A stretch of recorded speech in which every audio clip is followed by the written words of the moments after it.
보도의 진실과 시청자의 진심을 알아봅니다. YTN 뉴스 FM 열린 라디오 YTN, 저는 프로듀서 김양원입니다. 전 여자친구를 지속적으로 스토킹하던 끝에 살해까지 저지른 남성의 신상이 최근에 공개되면서 충격을 주고 있습니다. 특히 숨진 여성이 계속해서 신고를 하고 신변 보호를 요청했음에도 끝내 사망하게 되면서 경찰 대응에 대한 비판도 거세게 일고 있는데요.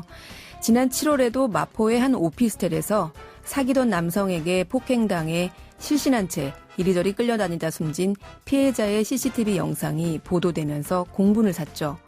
전혀 모르던 사이가 아니라 오히려 아는 사이, 교제하던 사이에서 발생한 사건이기에 데이트 폭력으로 명명되는 이런 사건들. 사랑 싸움도 아닌데 이 표현이 과연 맞는 것인가? 또 사건의 전말을 보도한다는 명분으로 CCTV를 통해 찍힌 범죄 장면이 그대로 전파를 타는 것. 과연 피해자는 이것을 바랬을까? 이런 문제 제기가 있습니다. 잠시 후 미디어 비평에서 짚어보겠습니다. 오늘 순서 바로 시작하죠.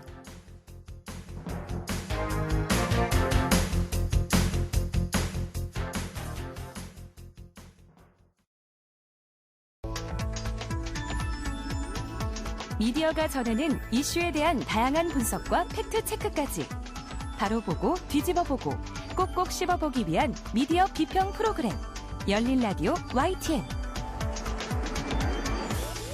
네, 한 주간 뉴스를 꼭꼭 씹어보는 시간 미디어 비평입니다. 오늘은 김원경 문쿨미디어 인권연구소장 전화 연결돼 있습니다.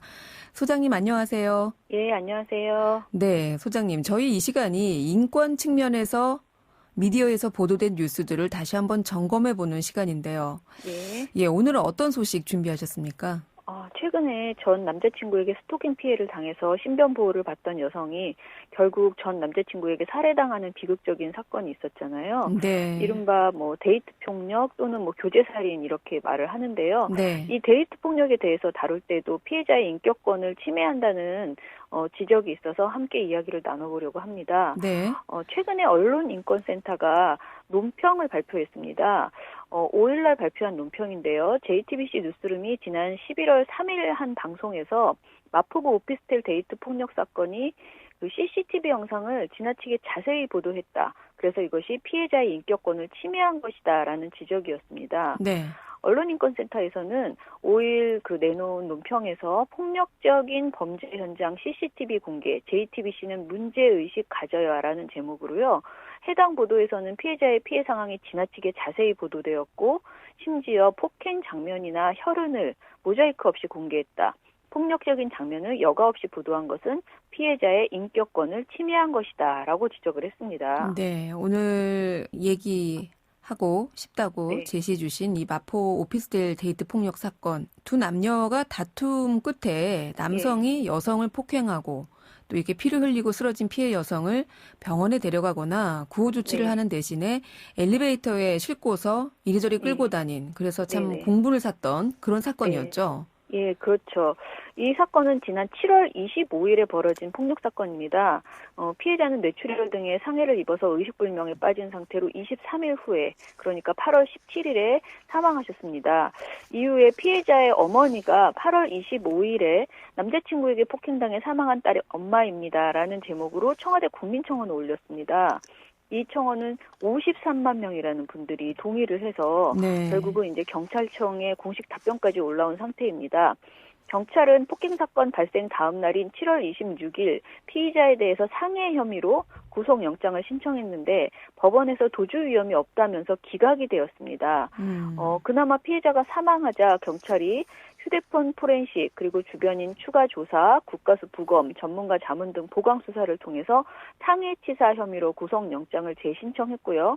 결국 가해자는 구속되어서 현재 2차 공판까지 이루어지고 있는 상황입니다. 네, 말씀하신 JTBC 등 언론 보도가 많이 됐어요. 이 사건이. 많은 분들이 그 가해자인 남성이 실신한 피해 여성을 끌고 다닌 엘리베이터 CCTV 영상 많이 보셨을 것 같은데 이 방송을 통해서 여론이 들끓기도 했고 또 사회적 이슈로 공분을 일으킨 것은 그래도 의미가 있지 않을까. 예, 이런 생각을 하시는 분도 많을 것 같고요. 이 언론인권센터에서는 그 이번 사건에서 어떤 점이 피해자의 인격권을 침해했다라고 본 것인가요?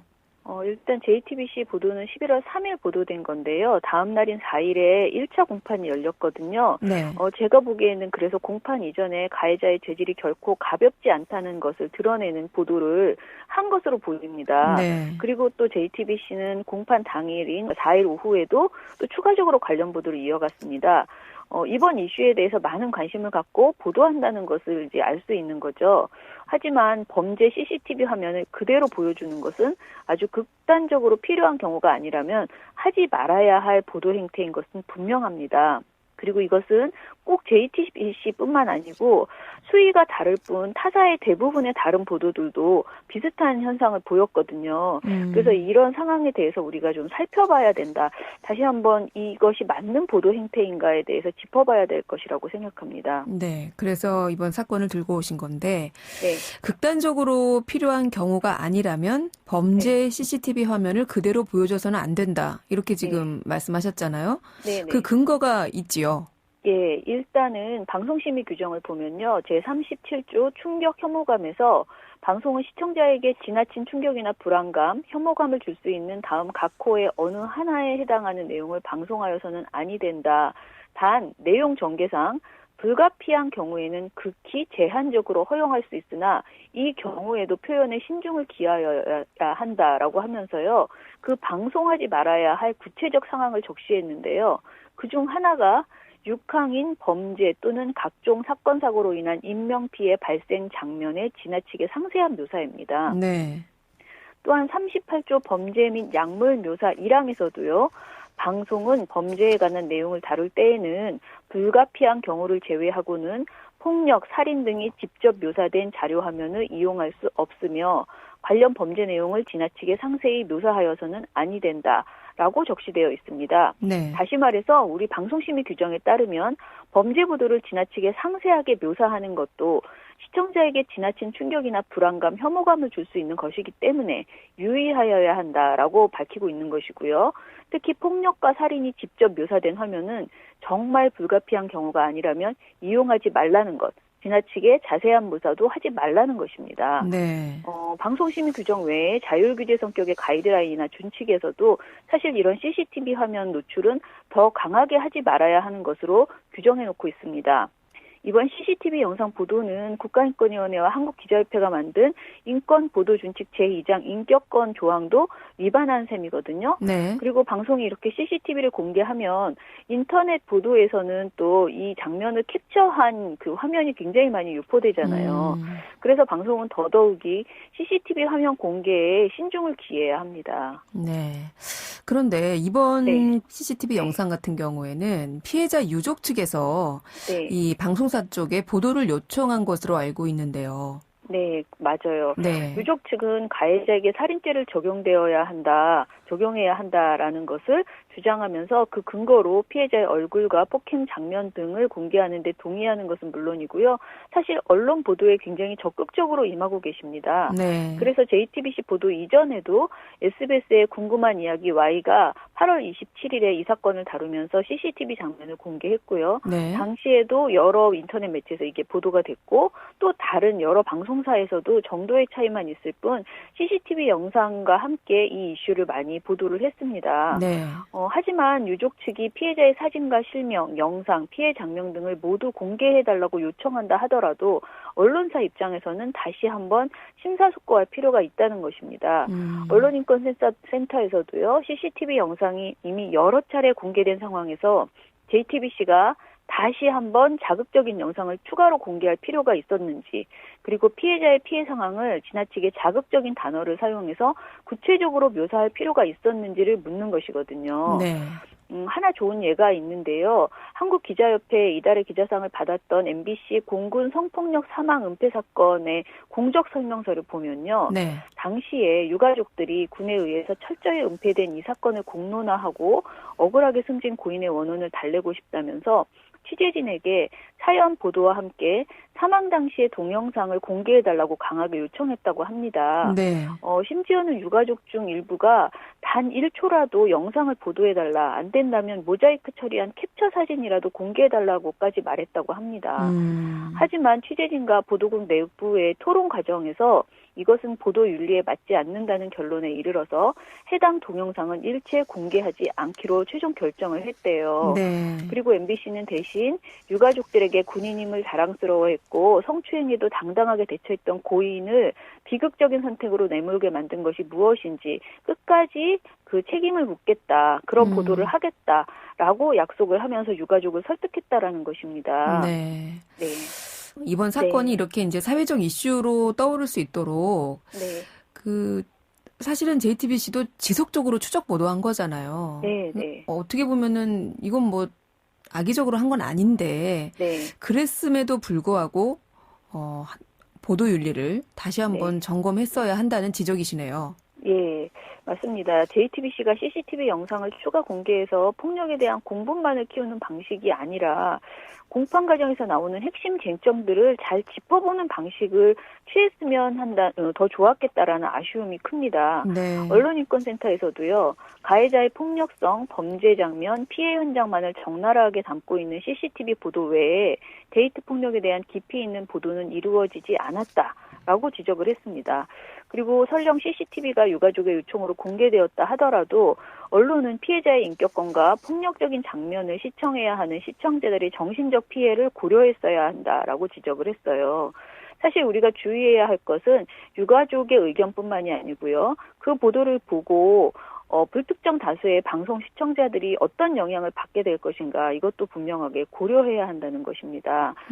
그러니까 우리가 굉장히 억울한 일이 있을 때 그 사안의 충격이나 여론 형성, 그리고 그 알 권리, 이런 것들도 매우 중요하지만은 또 시청자의 그 반응 또한 그들에게 미쳐지는 영향 또한 분명히 고려해야 한다라는 것을 강조하고 있습니다. 네, 유족의 마음에서는 얼마나 네. 분하고 원통했으면 그 피해자의 얼굴, 또 이 폭행 장면, 이런 것들이 공개되더라도 가해자를 정말 철저하게 법이 처벌해달라, 이런 정말 애끓는 심정으로 이렇게 요청을 했을 터인데 그럼에도 불구하고 이건 좀 고민해봐야 된다, 이런 지적을 하고 계시고요. 일단 이런 지적이 있으니까 JTBC는 편집 과정에서 자극적인 장면을 최소화하려고 했지만 일단 비판을 겸허하게 받아들이고 추가로 모자이크 처리를 했다라고 밝혔습니다. 자, 그런데 저희가 지금 이번 사건을 두고 뭐 데이트 폭력이란 표현을 여러 차례 언급을 하고 있는데 이 표현이 과연 적절한 것인가, 이것을 두고도 좀 공방이 있었죠. 네, 그 법무부의 디지털 성범죄 등 전문위원회가 있는데요. 여기에서 성폭력, 성희롱 간행물 제작 가이드라인 마련을 법무부에 권고했다라고 합니다. 전문위는 보도자료를 통해서 피해자들의 2차 피해를 방지할 수 있도록 구체적인 기준을 명시한 준칙을 마련할 것을 권고한다고 밝혔는데요. 특히 전문위에서는 범죄의 심각성을 축소하거나 희화화하고 피해자를 주목시키는 기사의 문제점을 지적했습니다. 불법 촬영을 유의적 의미를 내포한 몰카로 약칭하거나 또 성범죄나 가해자를 몹쓸짓, 늑대, 짐승으로 표현하는 등 범죄의 위법성을 희석하거나 범죄 의식을 약화시키는 용어의 그 사용, 이것을 언론이 너무 많이 하고 있다라고 지적을 한 것인데요. 이 밖에도 성착취물 피해 영상을 음란물적 의미를 띠는 리벤지 포르노라고 지칭하거나 피해자 앞에 모모녀, 여모모 이런 식으로 해서 수식어를 붙이는 가해자 관점의 용어 또는 피해자를 주목시키는 자극적 표현을 사용하고 있다라고도 지적을 했어요. 이 보도 자료에서는 데이트 폭력은 사례로 지적하지 않았습니다. 그리고 실제로 많은 사람들이 데이트 폭력이라고 쓰고 데이트 폭력 관련된 법안이라고도 이야기를 하죠. 그런데 데이트 폭력이라는 표현도요, 사실은 데이트, 그러니까 폭력이라는 뒤에 있는 말보다 연인 관계 사이에서 벌어진 사랑 싸움이라는 인상을 주는 표현이기도 합니다. 그래서 오마이뉴스 보도에서는 법적으로 결혼하지 않은 상태로 서로 사귀다가 상대를 죽인 사건에 대해서는 교제살인, 데이트폭력이란 말을 쓰지 않고 네. 교제살인이라고 표현을 했거든요. 네. 이처럼 사안의 본질을 분명하게 드러내는 명령을 좀 더 많이 고민하고 우리가 바꿔나가야 할 것이라고 생각합니다. 네. 최근 몇 년간 이런 디지털 성범죄부터 교제하던 혹은 교제했던 네. 남성으로부터 이렇게 여성이 살해당하는 사건 사실 잊을만 하면 지금 뉴스에 네. 등장하고는 하는데요. 네. 뉴스 보도에서 사용되는 범죄 용어, 사건명 이런 것에 대해서도 피해자의 인격권이나 또 시청자들에게 제2, 제3의 충격이 가해지지 않도록 네. 좀 더 세심함이 필요해 보이네요. 알겠습니다. 오늘 말씀 고맙습니다. 예, 감사합니다. 네, 지금까지 김원경 뭉클미디어 인권연구소장이었습니다. 진실을 전합니다. 진심을 다합니다. 시청자 여러분의 목소리에 귀 기울이는 YTN 뉴스 FM 열린 라디오 YTN 토요일 저녁 8시 20분에 방송됩니다. 네, 이번에는 YTN 라디오에서 방송된 프로그램들을 모니터링하고 평가해 보겠습니다. 박은하 시청자평가원 전화 연결돼 있습니다. 평가원님 나와 계세요? 네, 안녕하세요. 예, 안녕하세요. 이번 주에는 어떤 프로그램 모니터링 하셨습니까? 네, 이제 이번 주에는 평일 오후 1시부터 2시까지 진행되는 김혜민의 이슈 앤 피플을 모니터했습니다. 네, 어떤 내용부터 살펴볼까요? 네, 11월 17일 수요일에 진행된 이제 미래의 교육이 열리다 러너스에 대해 말씀드리겠습니다. 이제 이 코너는 이제 미래를 준비하며 필요한 것들을 주제로 선정해서 함께 배워보자는 취지에서 연세대학교와 함께 진행하고 있는데요. 이제 이번 시간은 이제 연세대 문화인류학과 조한혜정 교수와 함께했습니다. 사회에 긍정적인 변화를 불러일으키고 이제 공적인 교육을 더 많은 사람들에게 보다 접근하기 쉬운 매체를 통해서 전달한다는 측면이 이 코너의 취지와 의도는 긍정적으로 평가하고 싶은데요. 하지만 이제 단순히 지식 전달이나 정보 전달에 치우치지 않고 타 프로그램과의 차별성을 가져갈 수 있도록 방향성을 잘 잡아가야 할 것 같다는 생각도 들었습니다. 네, 단순한 정보 전달에 그치지 않고 차별화할 수 있으면 좋겠다. 이렇게 평가하셨고 구체적으로 내용들 좀 살펴볼까요? 네, 문화인류학자 이제 조한혜정 교수와 함께 이제 현재 우리나라의 사회 그리고 전 세계에 있는 변화들에 대해서 이야기 나누었는데요. 이제 우선 이제 코로나19 현상에 대해서 문화인류학자는 어떻게 의미를 부여했는지 궁금했었는데 그 부분에 대한 이야기를 들을 수 있어서 좋았습니다. 이제 조한혜정 교수는 팬데믹이라는 상황도 이제 사회학자들이 파악할 때는 이제 로마 복고서 이후에 이미 자원의 한계에 도달했고 이미 경고가 된 내용이었기에 유별난 현상은 아니다라는 의견을 제시했는데요. 이제 기존과는 다른 시선에서 이제 코로나19 상황을 바라보고 의미를 전달해서 호기심을 갖고 들을 수 있었습니다. 하지만 이제 다른 차원에서의 코로나19의 의미를 생각해 볼 수 있던 것과는 별개로 이제 문화인류학자 입장에서의 다소 비판적인 의견들이 많이 나왔던 것 같습니다. 네, 어떤 점에서 비판적으로 느끼셨어요? 네, 이제 인터뷰 내용 중에 조한혜정 교수가 처음 만들어 사용하기 시작한 단어이기도 한 선망국이라는 표현이 나왔습니다. 이제 우리나라의 변화에 대해 살펴보는 부분이 있었는데 선망국은 이제 먼저 망해가는 나라라는 뜻이라고 하는데요. 이제 조한혜정 교수는 이제 우리나라가 선망국이 되었기 때문에 통찰력으로 그간의 한국이 주목받고 있는 문화 콘텐츠가 예를 들어서 기생충이라든지 오징어 게임이라든지 나올 수 있었던 것이다라는 이야기를 했습니다. 물론 사회에 대한 성찰과 깊은 통찰력으로 빈부의 차이를 다룬 문화 콘텐츠가 나올 수 있었다고 말할 수 있지만 이제 이 주된 이유가 선망국이라는 이제 먼저 망해가는 나라이기 때문이라고 보는 것은 다소 부정적으로만 바라보려고 했던 것은 아닌가라는 평가를 하고 싶습니다. 선망국이라는 표현에 공감하기도 어려웠지만 이제 그렇게 규정 지을 만한 보다 객관적인 근거들을 함께 설명해 주었다면 그 표현과 의견들에 대해 보다 이해할 수 있지 않았을까 싶었습니다.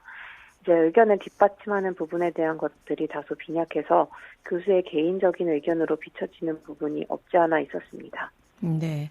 아마도 우리 사회의 지나친 양극화, 이로 인한 또 비인간적인 모습들, 이런 것들을 아마 이렇게 평가하신 것이 아닌가 이런 생각이 드는데, 마지막으로 어떤 내용 또 살펴볼까요? 네, 마지막으로는 11월 19일 금요일에 방송된 아픈 마음 보고 듣고 말하기라는 새롭게 신설된 코너에 대해 말씀드리고자 합니다. 이제 이 코너는 이제 사람들의 아픈 마음을 돌보고 듣고 말하는 시간인데요. 비정상적인 사회 환경 속에서 사람들의 정서적 고통이 커가는 상황에서 이를 함께 공유하고 풀어나갈 수 있을 역할을 할 수 있을 것 같아서 코너의 취지와 의도가 좋은 방향이라고 생각했습니다. 이날은 이제 포항지진 트라우마 센터 이영렬 센터장과 인터뷰를 진행했는데요. 사회적 참사의 트라우마를 해결하기 위한 센터가 있다는 사실을 알게 되면서 놀랐고요. 이제 사회적 국가적 재난 트라우마를 국가가 책임져야 하냐는 심도 있는 차원의 문제까지 함께 이야기 나눠볼 수 있어서 이 부분을 긍정적으로 평가했습니다. 네. 오늘은 이슈앤피플에 대한 시청자 평가원의 의견 들어봤습니다. 오늘 말씀 고맙습니다. 네, 감사합니다. 네, 지금까지 박은하 시청자 평가원이었습니다. 열린 라디오 YTN에서는 시청자 여러분의 목소리를 듣습니다. 참여 신청과 의견은 유료 문자 샵 0945, 우물정 0945나 YTN 라디오 프로그램 열린 라디오 YTN 게시판을 통해 남겨주세요. 뉴미디어 트렌드 함께해 주실 분이죠. 컨텐츠를 사랑하는 분이십니다. 뉴아이디어의 김조한 이사 전화 연결돼 있습니다. 김 이사님 안녕하세요. 안녕하세요. 네. 자, 오늘은 2주의 화제 영상부터 준비하셨네요. 이제 매달 한국에서 그 드라마들이 빵빵 터지네요. 아, 그래요? 네. 이번에도 빵빵 터진 드라마 이야기입니까? 네. 넷플릭스 이야기인데요. 네. 넷플릭스 오리지널 시리즈 지옥에 대해서 얘기 드리려고 합니다. 네. 우리한테는 부산행으로 잘 알려진 연상호 감독이랑 또 이제 송곳이라는 드라마 또 이제 원작 웹툰도 유명하죠. 최기석 네. 작가와 그림과 글을 맡아 화제를 모은 웹툰이 원작인데요. 네. 예고 없이 등장한 지옥의 사자들에게 지옥행 선고를 받고 갑자기 이제 큰 외계인 같은 3명의 무리들이 나타나서 이게 지옥행을 이렇게 해주는 이야기를 하는 이야기인데요. 네. 넷플릭스 공식 사이트에서 지난주 공개되자마자 11월 15일부터 21일까지 4,400만 시간을 시청을 했대요. 4,400만 시간이요? 네. 그리고 비영어권 콘텐츠 중에서 가장 많은 시청 시간을 기록을 했고요. 이게 전주니까 지금은 더 많이 보고 있거든요. 그래서 네. 아마 더 많은 시청 시간을 기록할 것 같고 네. 비공식 OTT 순위 사이트죠. 플릭스 페트롤 기준으로는 지금 18개국에서 1등이고요. 네. 12부문에서 1등을 기록하고 있습니다. 와. 자, 우리가 오징어 게임으로 넷플릭스 오리지널 컨텐츠에 대해서 이야기한 지 참 며칠 되기도 전에 이렇게 지옥이 또 전 세계 시청 순위 1위를 기록하는 기염을 토한 건데, 아니, 그동안 이렇게 글로벌 시청자들이 우리 드라마에 관심이 많았나? 이런 생각이 들기도 해요. 왜 이렇게 갑자기 우리 드라마들이 열전을 벌이는 겁니까? 그러니까 글로벌 시청자들을 염두에 두고 컨텐츠를 만들기 시작했고요. 왜냐하면 네. 넷플릭스가 전 세계 시청자를 상대로 서비스를 하잖아요. 네. 그리고 이 소재가 좀 종교보다는 약간 초자연적인 재미에 좀 흥미를 느꼈을 것 같아요. 그리고 포스터만 봐도 이게 뭔가 종교적인 색깔보다는 무슨 새로운 뭔가 슈퍼내추럴한 이야기인가? 이런 것들. 그러니까 스토리가 보통 그런 스펙타클한 내용의 컨텐츠들은 스토리가 뻔한데 네. 이거는 좀 그렇지 않고요. 그리고 빈지워칭하기 좋은 5시간에서 6시간 분량이고 이런 세계관을 정말 독특하고 탄탄하게 만드시는 연상호 감독 작품이라서 또 그런 것 같아요. 네. 이미 부산행, 반도, 염력, 서울역 등 모든 컨텐츠들이 이미 그런 OTT 플랫폼에서 해외에서 굉장히 큰 인기를 끌었었고요. 네. 그다음에 유아인 배우를 비롯해 나오는 배우 하나하나가 연기도 호평이고, 그다음에 이제 전에도 이야기한 것처럼 다른 플랫폼들은 최근에 현지화에 대한 이슈들이 있는데 네. 넷플릭스 같은 경우는 이런 퀄리티가 나날이 높아지는 것들이 네. 시청자들이 한국 콘텐츠도 편하게 볼 수 있게 되는 게 아닌가라는 생각이 듭니다. 김지현 이사님 보셨어요? 네, 저도 다 보진 못했고요. 중반부까지 봤는데 네. 이게 처음보다는 마지막에 갈수록 더 재밌는 콘텐츠인 것 같아요. 아, 그래요? 너무 궁금하네. 저 아직, 오늘 방송 앞두고 있어서 이제 1편만 본 상태인데 너무 궁금합니다. 사실은, 출근 때문에 빨리 자야 되니까, 네, 늦게까지 보지는 못했는데 너무 궁금하고요. 일단 첫 장면이 굉장히 인상적이었어요. 우리 보통 드라마 도깨비나 이런 데서 보면 저승사자가 상당히 로맨틱하게 그려지지 않습니까? 네. 그런데 여기 나오는 저승사자들은 왜 이렇게 무서운 거예요? 이게 외계인이냐 아니면 정말 지옥에 온 사자냐 뭐 이런 얘기도 많이 있고요. 네. 이게 대한민국 특수효과 회사 두 군데서 맡아서 했다고 합니다. 우리가 보통 저승사자 하면은 검은 한복 입고요. 가 쓰고 나타나잖아요. 네네. 근데 여기는 글쎄 무슨 히어로물에서 봤던 무슨 뭐 그런 괴물 같아요. 근데 이 특수효과라고 해야 되나? 네. 그럴싸하거든요. 그렇죠. 네. 이 특수효과 관련 주식도 급등했다 이런 얘기도 나오고 그래서인 건가요? 이 넷플릭스도 특수효과 업체에 관심을 갖고 있다고요?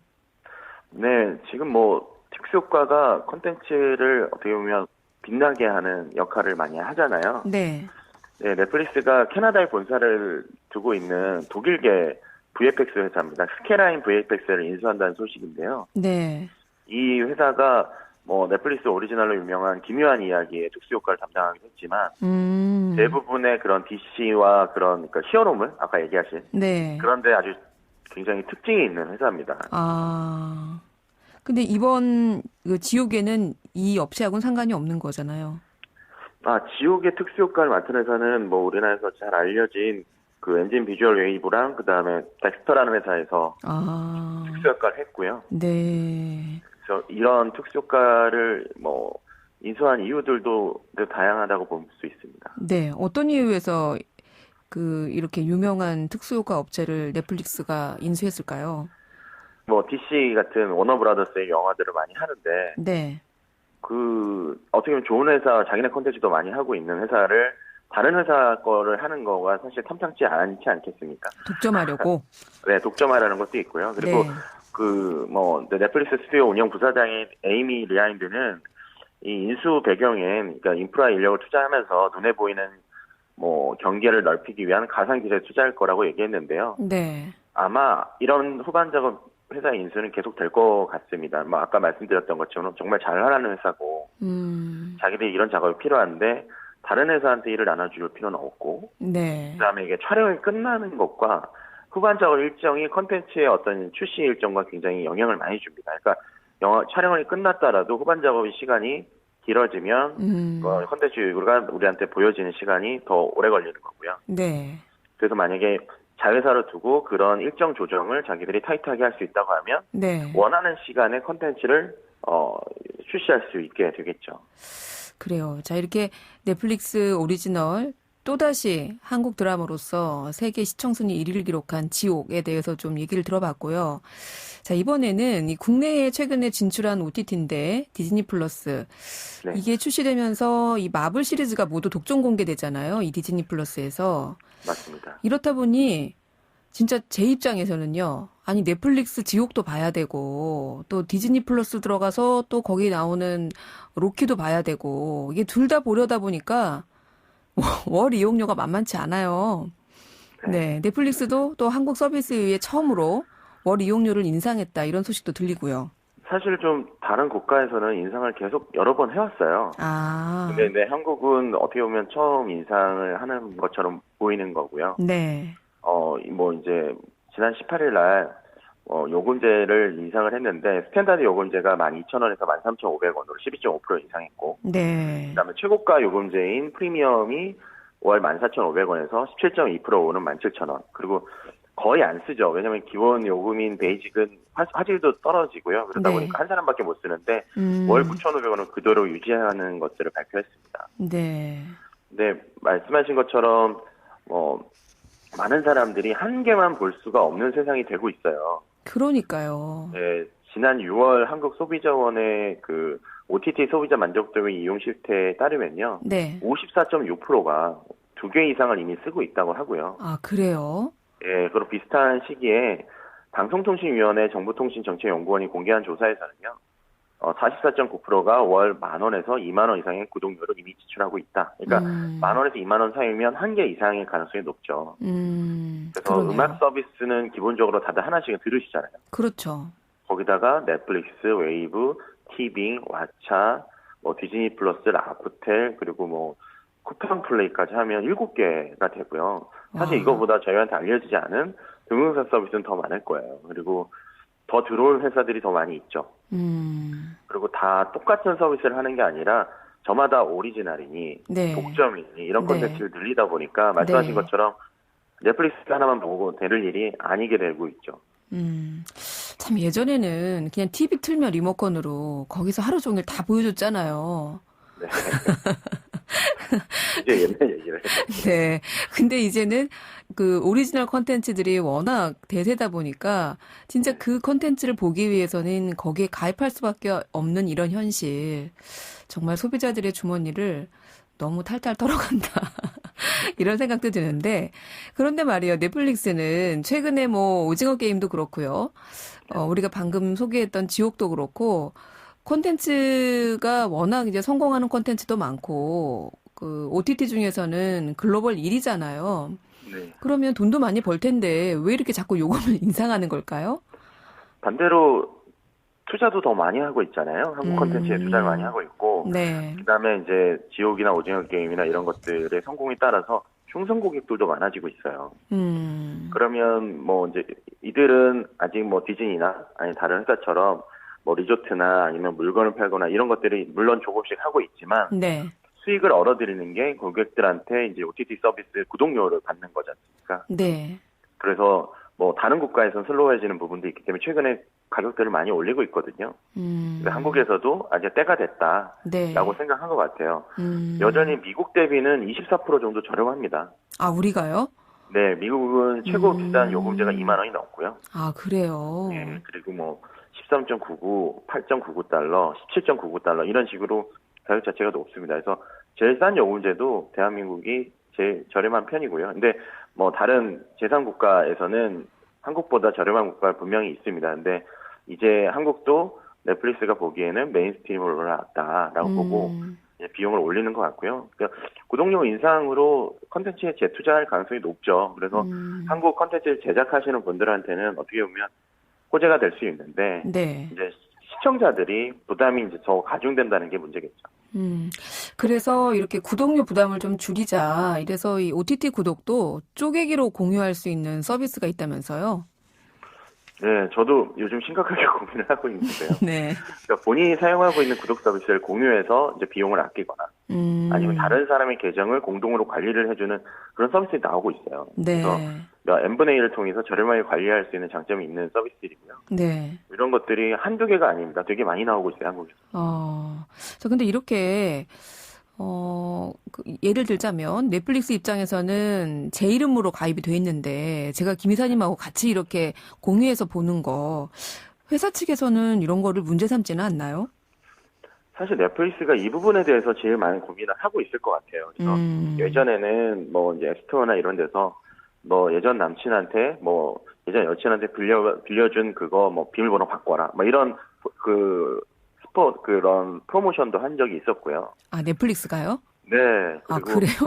지난 3월에 네. 비밀번호 공유 단속에 대한 고민을 하고 있다라는 기사가 나오기도 했었습니다. 아. 근데 아직까지는 액션이 없는 것 같아요. 왜냐하면 뭐 미국도 그렇고 뭐 유럽도 그렇고 비밀번호를 공유하는 거는 지인들끼리는 되게 네. 이렇게 흔한 일이잖아요. 근데 이런 어떤 특별한 서비스가 나와서 말 그대로 진짜 4분의 1로 만들어주고 3분의 1로 만들어주는 서비스들이 계속 나오면 네. 이슈가 될 수는 있다고 보는데 아직까지는 OTT 업계에서는 그런 불법과 합법 경계에 있다고 보고 있고요. 어차피 그렇게라도 가입을 더 하면 네. 자기들한테는 수익이 계속 늘어나니까 네, 상대적으로 어떻게 보면 멀티플로피를 제공한다는 것 자체가 이런 부분을 용인한다는 것처럼 느낄 수도 있을 것 같아요. 그래요. 아직은 그 업체에서 보기에는 더 가입자를 유치할 수 있는 여력이 있다라고 보고 있는 거네요. 네. 네. 그래요. 근데 사실은 이게 막무가내로 공유하긴 쉽지가 않아요. 왜냐하면 시청 기록이 남잖아요. 그렇죠. 네. 그렇다 보니까 어떻게 보면 좀 나만 보고 싶다, 은밀하게 이런 컨텐츠도 분명히 있을 텐데 그러기는 마냥 쉽지는 않고. 자, OTT 서비스가 이렇게 다양해지면서 정말 뭐 시청자들의 눈높이는 한껏 올라가는데 그만큼 구독료 부담도 만만치 않은 상황. 물론 업계가 더 나은 콘텐츠를 만들기 위해서 이용료를 현실화하는 것을 뭐 나무랄 수는 없죠. 하지만 업계도 이렇게 콘텐츠 투자에 대한 부담을 너무 시청자들에게만 넘기지는 않았으면 하네요. 알겠습니다. 오늘 말씀 잘 들었습니다. 네, 감사합니다. 네, 지금까지 뉴아이디의 김조한 이사였습니다.